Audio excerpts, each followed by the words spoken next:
Hi, Bookaholics. This is Deirdre-Pippins, and welcome to another Bookaholic podcast. If you like books to the point of being a fanatic like me or a bookaholic, then you're in the right place. So today we are continuing a podcast in the mental health series. We started this series in May, which was Mental Health Awareness Month. And as we went along, there were more and more people booked who had written books on this subject.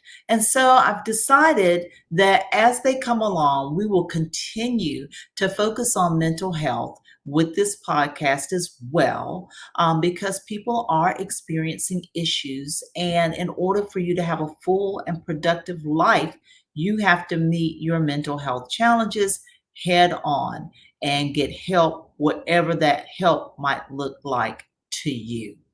So, we're going to introduce you today to Danielle Bernock, who survived childhood trauma.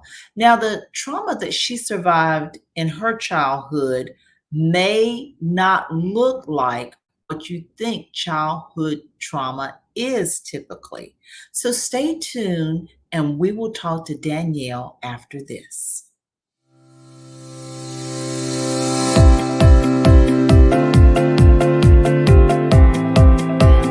First of all, I never looked at this that way. The consumer is something else And than I I see. see. So at the end of this process, You have to deliver from channel, my mother also died of cancer, lung cancer, and entertainment. You know, I had a choice. You know, rock and roll, right? You just got to quit it. But she had the love of God.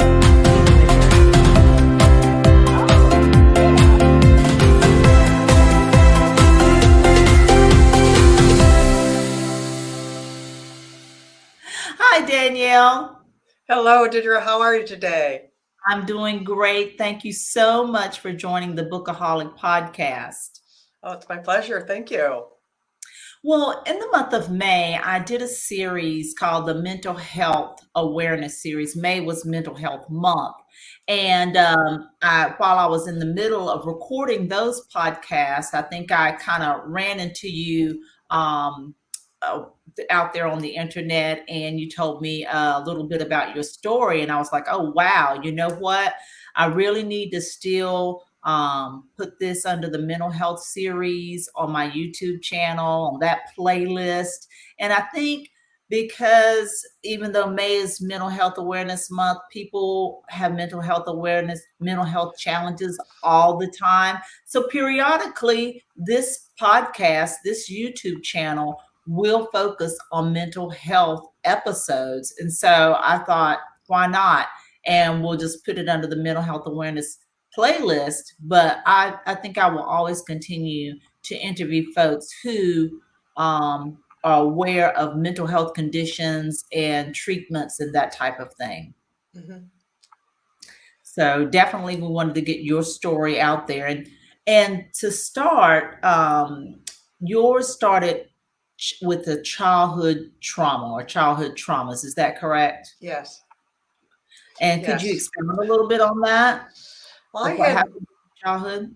I had many things happen in childhood. Okay. And one of the things I always like to bring up is many people have childhood trauma and don't recognize it because Oh. they think of it, that's just how they grew up. That's just normal because it was Mm. normal for them. Okay.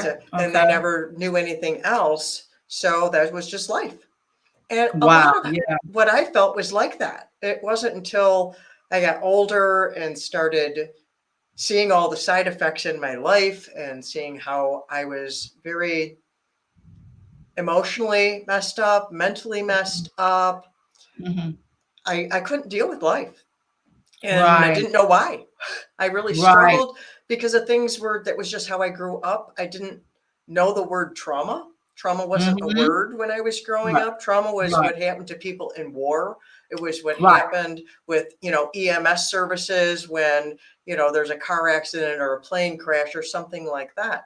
hmm hmm That's why I didn't validate mine because I never had an EMS come and get me or Right. things like that. It didn't fall Exactly. under that umbrella, that word. And many people are doing Right. that. And that's part of what I try to help people to recognize. If you have things in your life that are holding you back, keeping you stuck, and your relationships are suffering, you're emotionally suffering, mentally suffering, there's a reason.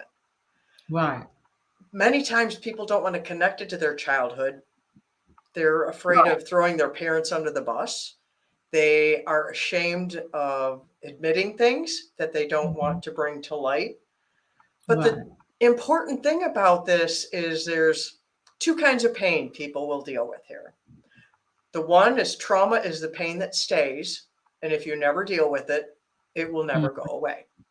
Right. People don't want to deal with trauma or their emotional health or their mental health because they're afraid it's going to hurt. Well, it Right. already hurts. Yes. It And they already don't know. hurts, and dealing with it will be painful in some way. But the key to that is when you deal with it, it can stop being the pain that stays. It can be the Right. pain that was, and Right. you can Right. emerge free. Like my first book, Emerging with Wings, it's a picture of emerging free out of the pain into a life where you can thrive. Like on my website, I tell people about loving themselves from survive to thrive because we survive things and that's good to survive. It's good to Right. survive, but Right. thriving is better. And some of the Right. things that I went through as a child that were just normal to me is I went through multiple deaths. I Okay. lost my grandmother. 2 months later, I lost my father. I was there watching, and it was loud and awful and Mhm. traumatic. And then Mhm. my mom, she kind of lost herself because it was her husband who was dying in Right. front of her. So that I Right. had a secondary trauma with that. 4 years later, I lost my eldest brother, and I was Oh. lied to about how he died because they weren't Mhm. sure, but I didn't know that at the time. But then I also had bullies in my life, one that Mhm. assaulted my name, which went Mhm. along with I had childhood emotional neglect, which is a term that's just coming more to light. Many people are not familiar with it, some are. And what that is every child has a certain amount of emotional need. Every child Mhm. is different. No parent is perfect. So Right. it's not like the parent has to do everything perfect for their child to be okay. No, it just kids have a certain amount of need. They need to be nurtured a certain amount. They need to be loved enough. They need to be heard enough. They need to be seen enough, whatever that enough is for that Right. child. Some children don't need a lot, some need a lot. I am a highly sensitive person. I needed a lot, and I Mhm. didn't have my emotional needs met, Mhm. which I Mhm. would have never had the presence of mind to know this had I not been Right. in counseling to write my first book. And I'm, sharing some things very nonchalantly. I felt like I never belonged to my family. I didn't feel loved. I didn't feel like I belonged. Maybe I was adopted. I was coming up with this, but then I went off to talk about something else. She went, "Wait, stop. Mhm. Why did you feel that way?" I'm like, "I don't know. I just Right. did. That was my normal. That was Right. my normal, thought nothing about it." But she said something went terribly wrong. She didn't have the term for it then. I learned that term in the last couple of years because a lady named Dr. Janice Webb, who is really very focused on that out on the internet. And there are many ways a child can be emotionally neglected. And with Mhm. me, Mhm. my parents fell into three different categories. In her book, Running on Empty, Dr. Janice Webb Mhm. talks about 12 different ways. Oh my goodness. Well, let's put a little bit of a pause right here and let's unpack this a little bit slower because I want the audience, I try to take my audience step by step so that they can see the progression of a person, especially in my mental health series, the progression of a person from trauma to surviving, as you say, and then maybe to thriving. So let's go back to the childhood trauma issues. Okay, so death is definitely traumatic. Mhm. It's definitely traumatic. When you're a child and one person dies, I remember myself going, this was not even a relative, but I guess my parents couldn't find a babysitter. So I went to a wake with my parents. And there was a woman at this wake and she was just crying hysterically. I mean, she was just hysterical. And I don't know, I can't remember the person's name. I can't remember anything about who that was. Again, it wasn't a relative. I do know that. But it was just awful. How old And were you? how old was I? I was not even 10. I certainly wasn't 10. And I think I was much younger than that. I think I might have been 5 or 6, something like that. Children that age don't understand that. They don't. They don't. And so, you know, then too, so moving on, if an adult tells you in your childhood that someone died, and especially if it's somebody you do know and you do remember, well, what does that really mean? You don't really internalize that you'll never, ever, ever, ever see that person again walking and talking and relating to them, you know? And so then the parent, depending on where they're coming from, maybe religiously, they paint a picture of where this person may have gone. And then you're like, okay, you know, you really can't put your finger on it. Right. So then to be a child like yourself and have multiple deaths, then a few of them will say questionable or question deaths, you know, it's very confusing. And it's very, you know, upending because all of a sudden people you interacted with are just gone. It's like when you're a child, they vanish into thin air and it can't be described, you know? And so, you know, that alone, just that alone and having nothing else is already traumatic, you know? So definitely I can relate in hearing that situation. Now, so your grandfather, let's say maybe died of old age, maybe. My dad. It was not my grandfather. It was my dad. Your dad, and then possibly, but your brother, what made it, you were there at your father's death. What was it? It was loud. Was it a car accident? What happened there? No, he had a coronary heart attack. Okay. And we had just been watching TV, which I did very rarely because, like I said, I had the emotional neglect. So I was not close with my parents emotionally. So anytime we spent any time together was like golden for me. Yeah. And so I had just finished being allowed to stay up a little bit later. So it was a special night, the special. So you get the extreme swing there.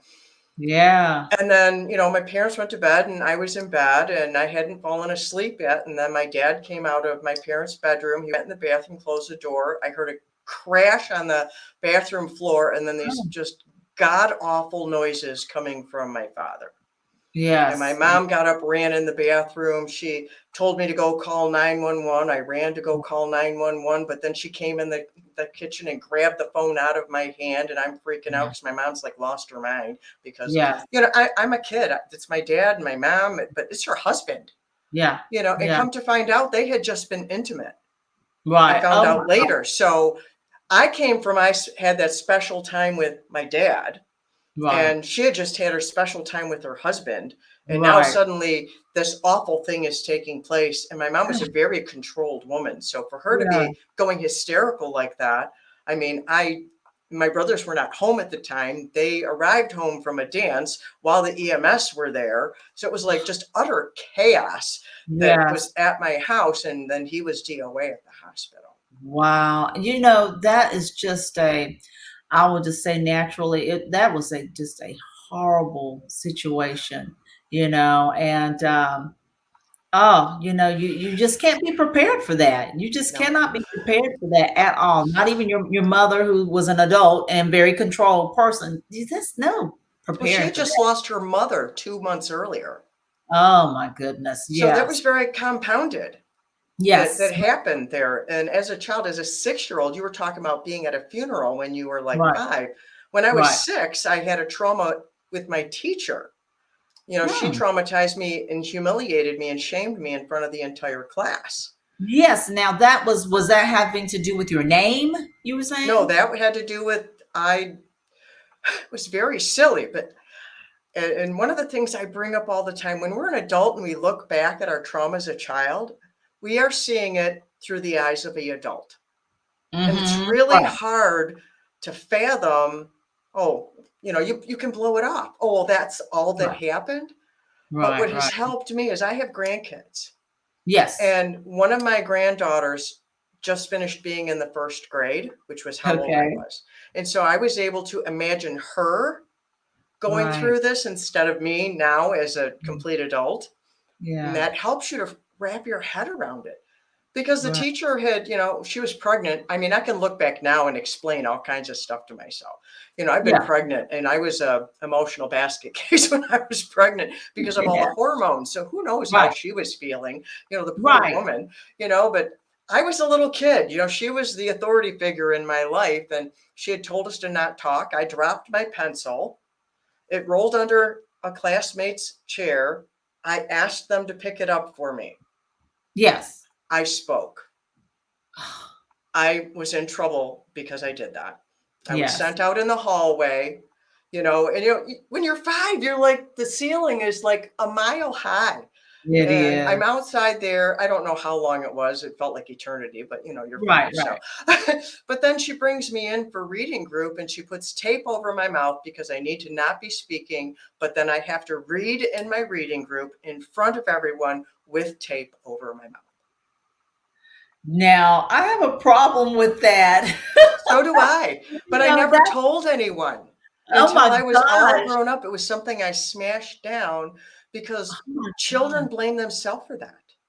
Well, Dr. she would have Gabor-Mate, been who is fired. a trauma specialist, he said that the reason children blame themselves is because they need their caregivers. I need my teacher. I can't make her the villain, so therefore I am the villain. So I did this terrible thing and I deserve to be shamed and punished. Oh, And that was one of the beginning of traumas. I also had a wow. humiliating experience in front of the entire school in 6th grade. And I was, rejected and humiliated in front of my church when I was about 10 or 11. So Yes, you were saying, okay, so, all right, so we're I gonna, had a pile. we're gonna put this teacher to bed. We're gonna put her to bed forever. First of all, she would have been fired had you said something. Because I mean, that's Maybe not, not back then.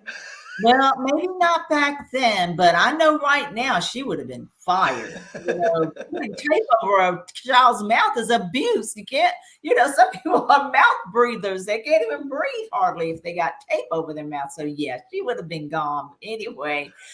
Now what happened when you were with your name? What happened With my there with your name. name? That fed into the emotional neglect also, because when I shared this story with my counselor, she's like, why did you believe her? And I had to stop and go, I don't know. But then as we unpacked the emotional neglect, that was why I had believed her, because I Okay. had that history already and that I didn't feel my parents loved me. I felt like I didn't belong. So I already had those feelings inside me. Mhm, mhm. And in 1988, I legally changed my first name. I was not born with the name Danielle. Oh, well, what was your name? My first name used to be Diane. Okay. And this girl, she was the kid in the class that's the coolest one. Everyone Yeah. listens to. It was her. Okay.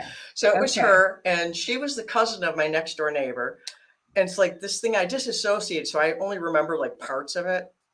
For some reason, she was chasing me around the front lawn, screaming and Okay. yelling at me. I don't remember Okay. why. And I remember she's chasing me around a car. And finally she stops and she's like in my face and she's screaming at me and she yells at me, telling me, do you know why your parents named you Diane? And I'm just, deer in the headlights standing there now thinking I'm going to die just from her yelling at me. Yeah. And, she said, they named you Diane because they don't love you and they did not want you. And so they named you Diane so that every time they say your name, they're saying, die, Anne, die, Anne. I might have would have. I was never a violent kid. I was Oh, probably I kind of like, disassociate. I didn't I remember a would thing have that happened smacked after her in the that. face. Me and her would have been. Wow. She just was a little butthole. She was an asshole. Yeah, she was. But then it's been brought to me doing interviews and sharing this story over and over. Someone shared about how hurt people. And she was Yeah. probably traumatized in some way herself. Yeah. And, She had. I never had anything looking back because, I shoved all these things down because I made them my fault. Right. Right. But Right. later Yeah. she died of a heroin overdose. You can only wonder what drove her to do such things. And my heart breaks for her. What was going on in her house? Well, it's aside to go into my story. Talk about that Um, mental health thing with her. Yeah, exactly. Well, I grew up in a small town in North Carolina, which I still reside in North Carolina near that small town. And basically, our public school was possibly almost like a private school at that time. It was very little people went there, it was close knit and all of these things. So when I'm in the first grade, I did not go to kindergarten. Kindergarten was not a core part of school at that time. It was available, I think, if you paid for it, but it was not part of Hmm. school like it is now. So anyhow, so I started off school in the first grade. Well, I'm the only Black girl in my first grade, and I continue to be the only Black girl all the way to the sixth grade. So I started off with white people who didn't want to touch my hands because they were afraid. I guess they were afraid that the brown would rub off on them. It was just That's so, crazy. so stupid, just so stupid. But anyway, but then once this same school was huge, so it was had the elementary school and it had junior high, but it was on the other like on the other side. They were separated. The little kids in junior high was separated, but it was Hmm. the same location. So then when I went to seventh, eighth, and ninth grade, which back in the day was junior high, Yeah. then other people got bussed in and brought in for the junior high. Well, that's when I finally saw other Black people. And the Black girls hated me. They hated me. They couldn't stand me. They told me things like, oh, Why? that you think you're Miss America, you think you're white. It was horrible, horrible. Now Oh. time, I had white friends by that time. The all of that other stuff with white people early on kind of went away with the first grade or second grade or whatever have you. But yeah, that's how I grew up as far as school is concerned. And you're right, bullying is traumatizing. And just depending on how, my parents had to come to the school constantly, to keep, to tell my, make sure these kids wouldn't be bothering me now. And these days and times, I didn't have to worry about being shot or bringing a gun to school to protect me. I didn't have to worry about that. At that time, it was just people that would have fights after school on the blacktop. Hmm. I'll meet you after school, but not me, But there was one instance, and this was the meanest girl around, like your heroine friend there. She Heroin friend. I wouldn't call her a friend. that was the horrible. The girl that was calling you Diane, we had a person called Wanda, and I won't mention her last name, of course. Wanda was the meanest girl that you had to know that looking back, like you said, that she had issues, she had problems. She hated everybody. She hated me. She hated white people. She hated everybody. She terrorized everybody that was in school at that particular time. And so I've come from a very good family. I was, not a, I was a very good student. So I didn't want anything on my record. One day we were in the bus line on the blacktop, and she just comes to me and she's all in my face. And finally, I just couldn't take it anymore. I just swung and hit her. And we had this great teacher. We had this great teacher. His name was Mr. Leak, and he was the shop teacher. And he was like, this is, I don't know, late 70s. So, like Barry Gibbs, remember Lion's Mane hair? Well, Mr. Leak had the same lion's mane hair. He was a really cool guy.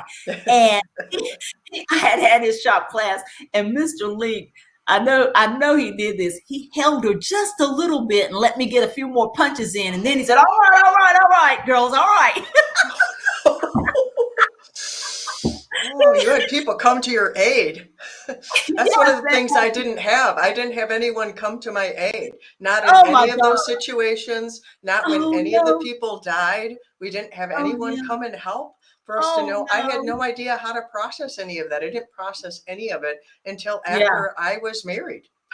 Oh my gosh, yes, you said that. And it's just like, wow. But I did get that little bit off, but I didn't want to get in any fights with anybody, but I will say, looking back, sometimes in life is not going to be perfect. You just might have to not saying I'm standing for violence of any way, but when you're a little kid in school, you just might have to slap somebody because You because can people just are speak up mean. when kids are They raised that they have value and that they have right, the right to their voice and that right, they have the right to speak up for themselves. A child yeah, that's raised with a strong sense of self, a strong sense of value, will yes, put up with that. Like I put up with it because I already felt worthless. I already felt right, those things that were coming at me. And bullies can sense that. They yeah, they they're like predators. They can sense that. Dr. Gabor Mate says that too. hmm They find the people. I'm thankful that I didn't have worse predators find me. yes, exactly. Well, like again, you and I didn't have to probably deal with, now kids, every now and again on the news here locally, oh, a kid had a gun at school. It's like, oh my gosh, why? Why do you have a gun at school? And sometimes that's the kids being picked on, not the kid that's trying to commit violence with a mass shooting. And sometimes it's a little kid that's trying to protect themselves from a bully or whatever have you. So it's just, it's horrible, but we're going but we got through it and we're going to continue to get through it. Now, one last question about your childhood trauma. What happened at the auditorium or At school? at school? At the school? Oh, well, I had a solo. I used to sing. Yes, I did And I had a too. solo. And they did an assembly. So the whole school was there. Yeah. And I mean, I never did this ever before.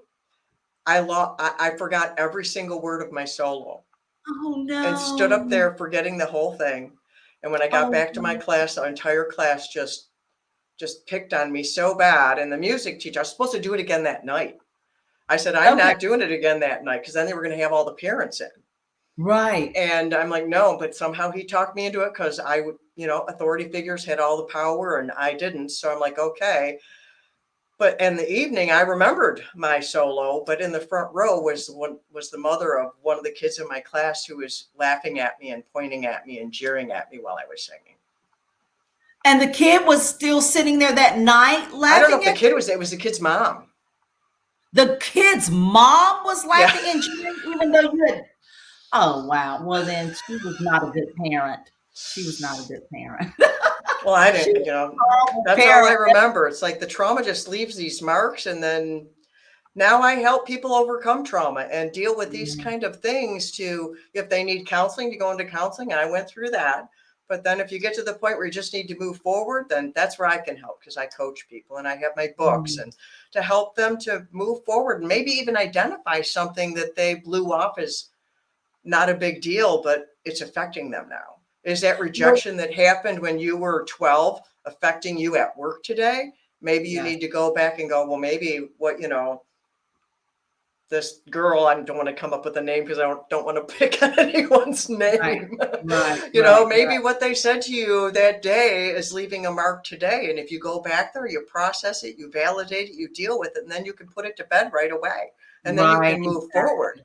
A lot of Exactly. things are like little splinters that happen in our lives. And if we can pull them out, I have a course that helps people to go through that so that they Yes. can identify those things that were just normal to them Right. and get them dealt with so that they can thrive in life. Because Yes. Yes. so And much of and our you're mental right. health problems are from trauma. Not all of them. Yeah. There are chemical issues. I won't say there aren't, but Right. a lot of times it's trauma or it's ineffective mind management. That's a term that Dr. Caroline Leaf, she's a famous neuroscientist.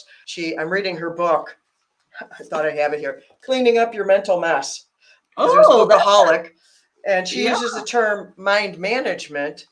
And a lot of times people have mental health issues because they're not managing their mind. We Right. identify depression and anxiety all by itself as a mental health issue. And she said, it's not a disease. There can Right. be a time when it becomes that, but our emotions are messengers. They're coming to tell us something. And when Right. we have anxiety, if you're going in for an interview, of course you should have anxiety. Your Right. body's just telling you we're a little nervous. It doesn't mean you need drugs or you need to go have Right. something big done. You Right. recognize it, you take ownership of that anxiety, you say yes, Right. and then you get the tools to manage that and calm yourself. And depression, you lost someone died, something terrible happened. Depression is a natural response. It's Right. not always a disease. So that's one of the Right. things that she brings up. So dealing with things can alleviate a lot of mental health issues if we Right. put them where they go. That they don't just Exactly. all go in a Exactly. pile, and medication is not the answer to everything. It is That an is answer correct. sometimes, but Right. I'm not a doctor. Right, right. But you're right. There's so much to unpack here. First of all, we have a lot in common, really, actually, with childhood and the different things we just got finished talking about. I laugh at some of the things that you told me now because, like you said, now we can look back at the stuff that happened to us as kids and laugh at it, but it wasn't funny at the time. There's other things that also happened to me. You know, Growing up, I had a certain pledging situation. I had another situation like in college, and so one of the situations kept me quite mad for years. For years, this kept me quite mad. And it took me years to finally, for our conversation to let it go. But it was a slow process of letting it go. And, I just think that, thank goodness, people like yourself and other people that I've interviewed are coming to the fore, and people like the book that I've got to get, the one you just showed, the mental cleaning up your mental mess. I think a lot of people need to read a book like that. That'll just help people to know that, like you said, put this little situation or whatever it is that happened to you where it belongs and take care of that right then and there. This is not schizophrenia. We're not talking schizophrenia here. Right. We're talking some of this other stuff that can be properly placed so that it won't have to build and build and build and build and build. And then 20, 30 years later, you're totally not who you were designed to be here on the earth. And you're in some other kind of creature and you got to figure this stuff out for yourself. That's too long. That's too much waste of time and life for you to have Right. to figure all of that out when there's an answer. If you just take some ownership and say, I got to read up on some things, or I've got to talk to somebody, Yeah. so definitely I'm glad for that information. Yeah, Now, knowing our rights as people too. We have mhm, a right to own our mind and a right to own our emotions and stuff. Like my most recent book, Because You Made It, you brought up ownership. The subtitle is How to Take Ownership of Your Life So You Can Really Live. And it's dealing with reclaiming the parts of your life that are stolen from you in yes, trauma. yes, And I interviewed 10 other yes, people. There's stories of 10 other people in here with their different kinds of trauma, not just mhm, what I've been through, but what other right, people have been through. And to right, help people to reclaim their mind, reclaim their emotions, to own the pain and process it, to own your sense of purpose and your value. And yes. there's like 12 chapters in there of different areas of your life to own, and then examples of people's story and all the different things they went through, and see it applied. See, well, how does this actually work? Yes, yes, yes.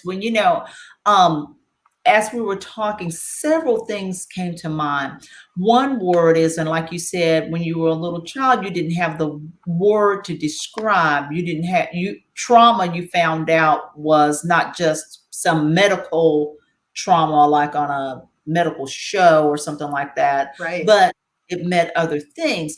I'm gonna tell you a word that younger people brought to me on the internet, like Oh, through good. TikTok and Instagram and all this stuff, that I did not realize with racial trauma, and that Mhm. was microaggressions. And so when you talk to people of color, that's one of the things that we couldn't put a name on that for so many years. And it's just kind of like a constant scratch and a scratch and a scratch and a scratch. And it was like, what is that? The person's not outright racist. They're not a member of the Ku Klux Klan or anything. Mhm. But why do I feel so bad and like this person doesn't like me for my skin? And it was microaggressions, people would say to you. Let me give you a case in point. I was a member of my local junior league for many years. I was a leader in the junior league. So we had a warehouse like so many different junior leagues have across the country. We had a store where people, we took in clothes people donated and resold them for the charities that we were supporting. And so I'm in there working with my little junior league apron on, and I'm with another junior league person, and she kept testing me. Like, are you really a member of the junior league? Is that for real? Really? Are you really a member? Oh, well, is that you? And, it's like, what? Right. And well, I have no idea. I guess she couldn't believe that I was a member of the junior league. For whatever reason, her mind was set that I wasn't really a member of the junior league. Surely I just must be a woman that came off the street and applied Just for a job. wandered in. Yeah. So it's those things, but those things are traumatizing as well. I did interview a woman who was a victim of racial trauma. She was reared by an Italian family and didn't realize she was Black until later. So it just is all kinds of stuff. But yeah, microaggressions is one of the words that I couldn't put my finger on that word and didn't really realize what was happening to me. So younger people, it's like the invisible kind of things. Those are the things that are the hardest. That's what I bring up with the emotional neglect and the things that you call just normal. They're, a variation of a microaggression. I wouldn't use the same term. That would dishonor what you're explaining. But it's similar in that they hide and they like pretend that they're not there and they're like invisible. And it's like we need to shine the light on them because then we can do something about it. It's like in my book, Emerging with Wings, I talked about like paper cuts. Have you ever wondered why a paper cut hurts so bad? You look at your finger and you go, why does this little bitty thing hurt so freaking much? It's at the bullseye center of the pain center of the nervous system. I mean, I did a study on it and I use all the big words and then simplify it in my book. So, I mean, it's a bullseye of pain is how it hits the nervous system. That's why a paper cut hurts so bad. There's a reason. And so there's always a reason. And I want to bring up also these microaggressions. How'd you say it again? It's microaggressions. Microaggressions. They're traumatic because people must understand what trauma is. Yes. Like I did. I thought it was a plane crash. I thought it was a tsunami. I thought it was, a mass shooting. And all those things are an event. They're a thing that happened. Right. But trauma is a wound that's inside of us. Right. Trauma is what's left behind. Yes. And as I mentioned with the emotional neglect, some kids need more and some kids need, less nurturing. There are some kids that are just more naturally resilient and some that are not. Like I said, I was sensitive. It's like certain parts of your body are more prone to being cut, like your heels and the palms of your hands. They have more calluses. They're thinner. Right. And trauma is an involuntary wound. It happens when a person is subjected to something they cannot handle. They don't know how to process it. And these microaggressions sound exactly like that because they cause confusion, it sounds like. If I understand you're explaining it. They cause confusion, which leaves you with this thing. Right. So you have a thing. So it's leaving a wound there in some way that you don't know how to deal with. And so it's that wound that needs to be addressed and healed. Exactly. And another word that came about during that whole era with the Me Too movement was gaslighting.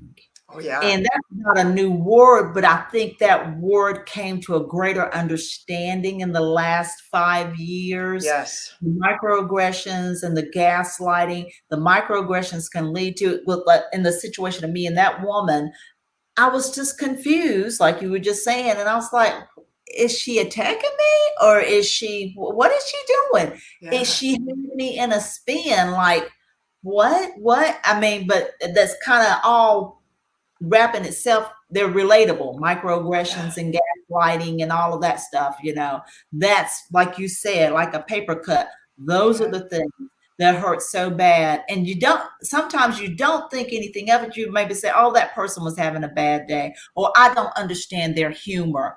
Kind of like you saying the teachers and the authority figures, well, you need them. You're like, oh, I'm not trying to cause any problems or trouble. Surely that person didn't mean that. We live in 2022, you make up the excuses for these situations and people, and sometimes it's not what it's cracked up to be.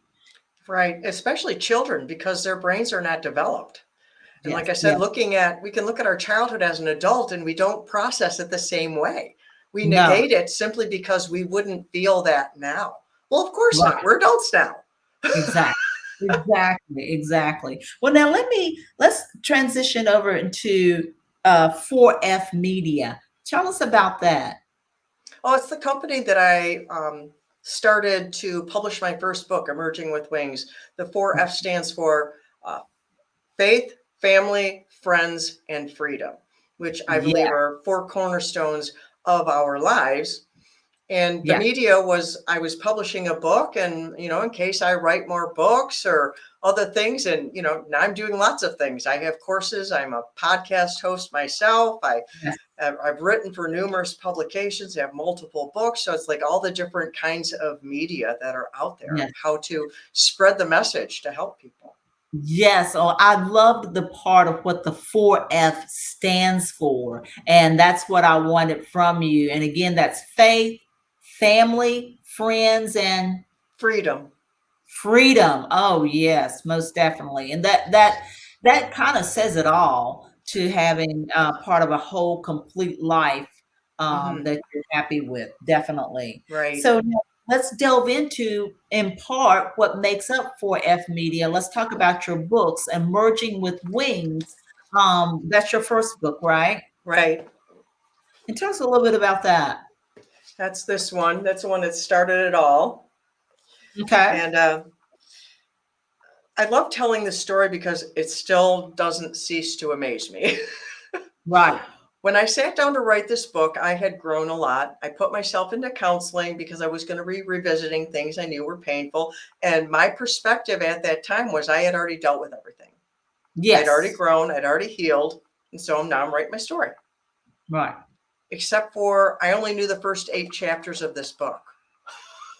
The second 8 chapters of this book, I learned while writing the book and in counseling. Oh my gosh. I did not know that's the trauma that was uncovered in my counseling and in the Yeah. writing process. Because when you write, you bring things out of yourself. So I encourage Yeah. people to write in a journal, even if you don't want to share it with anyone else. Because when Right. you write, you find out what's going on inside your own self. Yes. It's like, Yes. and that's my story. It's written as a love story. There's a villain, there's a hero, and there's a child who is the tormented. So it's written Okay.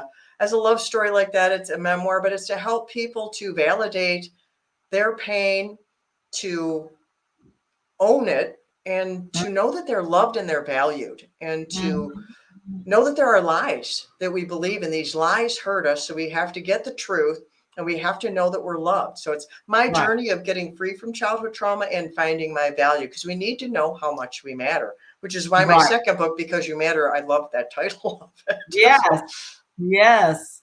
Definitely. So you've written those 2 books, correct? You have. right. I also have a short story on Kindle called A Bird Named Pain, which it's Okay. an allegory.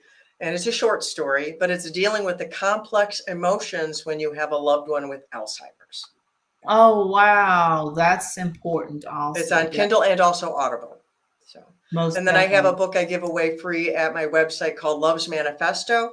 It's dealing with knowing what is love and knowing that you are loved, and my struggle to believe I was loved, especially by God, because of one of my traumas happened at the church. And so I didn't believe God loved Yeah. me. I believed he loved everybody else, but not me. I was like singled out because of that trauma. Right. And so it took me 34 years for God to convince me that I actually believed him, that he loved me, even on my worst day.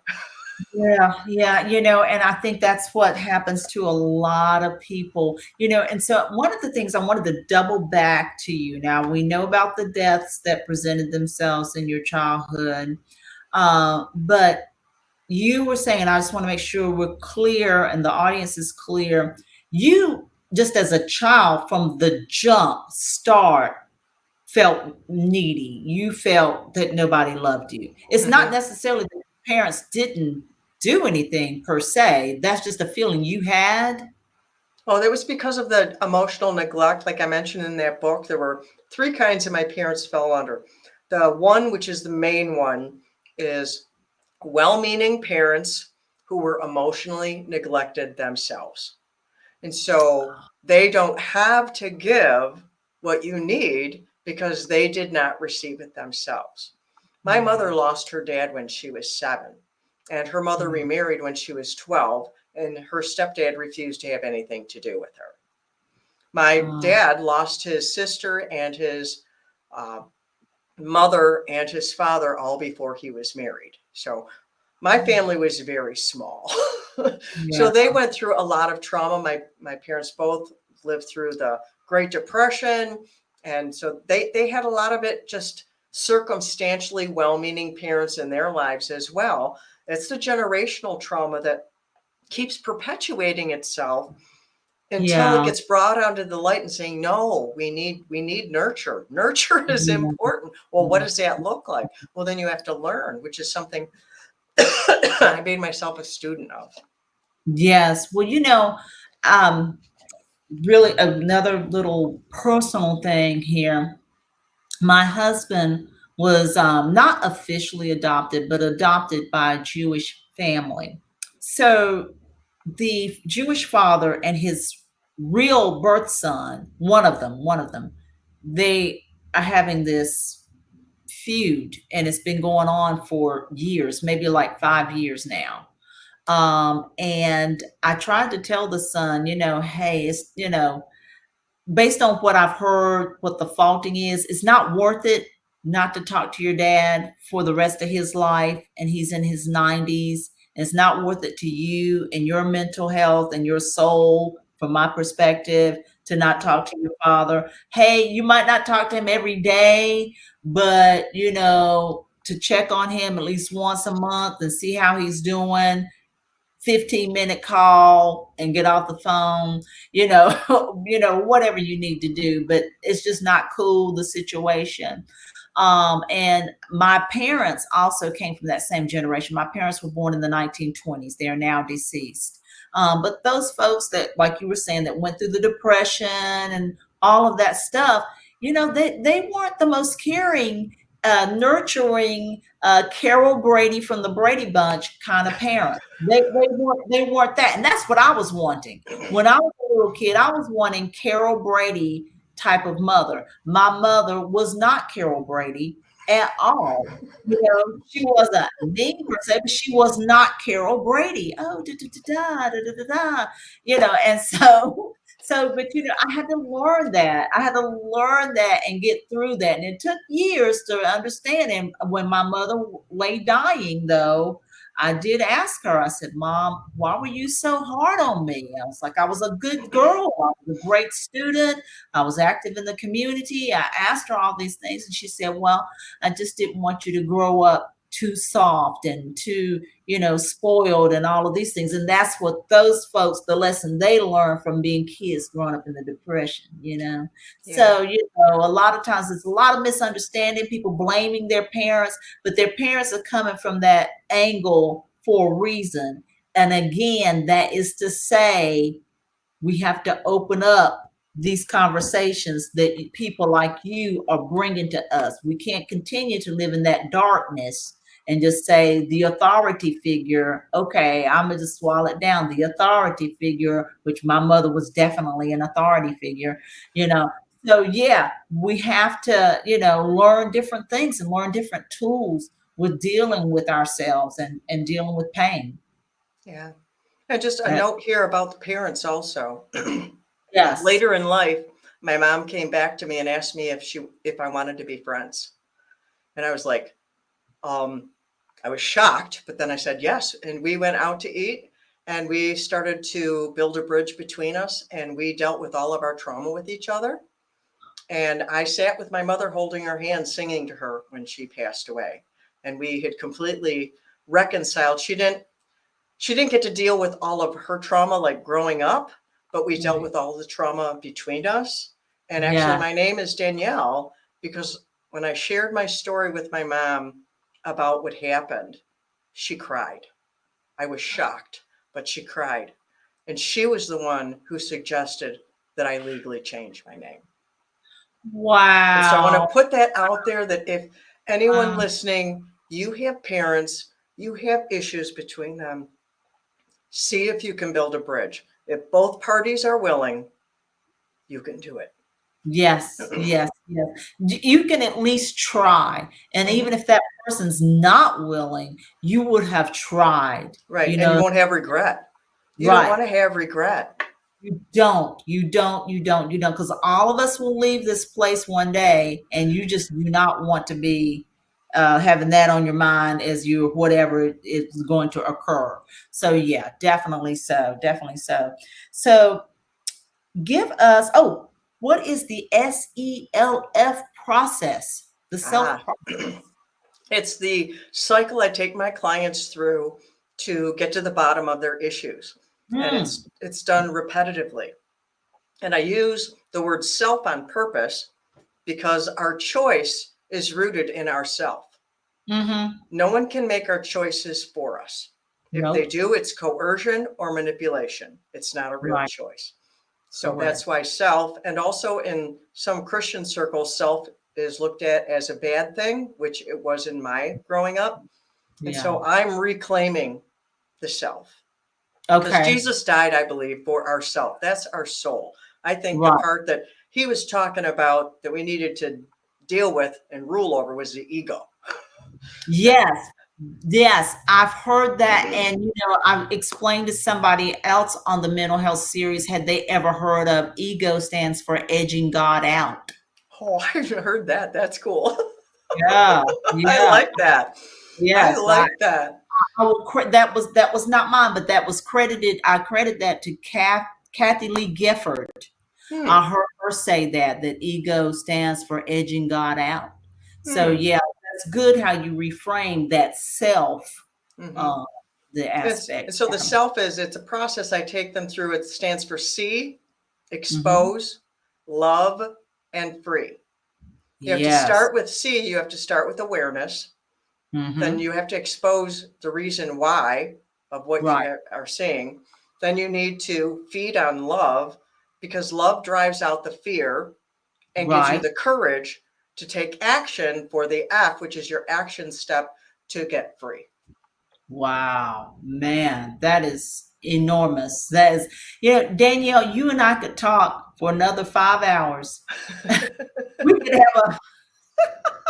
We could have a whole series in and of itself with your whole processes. But we want people to reach out and contact you. So what is your website? It's my name, daniellebernock.com. It's BERNOCK.com. And what we're going to do is in the podcast show notes and on the YouTube channel, in the description box, we will have all of your social media handles, your websites, access maybe to the free book. We certainly will have links to purchase your book, whether that's on the show notes or the description on YouTube or on my Instagram page, True Bookaholic. Danielle Bernock, thank you so much for this interview today. It is very eye-opening, and just thank you for serving people.